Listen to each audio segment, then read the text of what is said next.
Headache. Headache is the commonest neurological complaint in the population. Only extremely rarely will it be a sign of a serious illness affecting the brain. There are some distinct, relatively rare types of primary headache, such as cluster headache and paroxysmal hemicrania, which the neurologist is always on the lookout for because they're relatively poorly recognised and because they have distinct specific treatments. But the vast majority of headaches are a manifestation of the migraine process.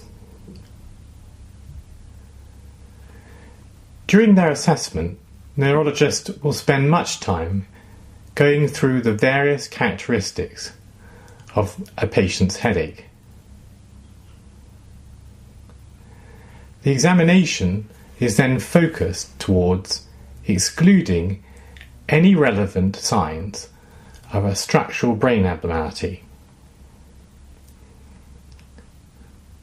Details of what medications, including painkillers, the patient has been taking, how often and for how long, are crucial to understanding why a particular patient's headache has been so poorly controlled.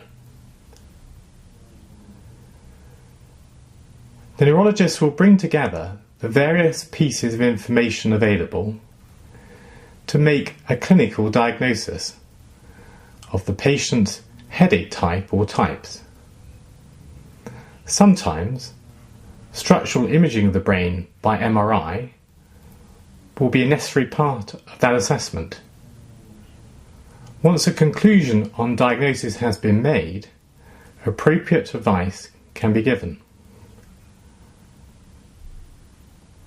Although medications may need to be prescribed to treat the tendency to headache, for example, migraine preventative medications, in practice, they only suit a proportion of patients.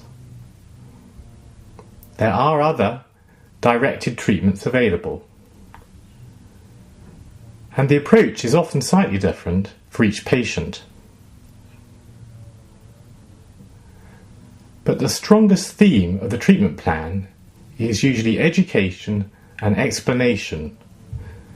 A strong emphasis is also placed on relaxation methods to maximise their migraine preventative action, with the patient pursuing those over months as part of a strategy to bring their headaches under better control.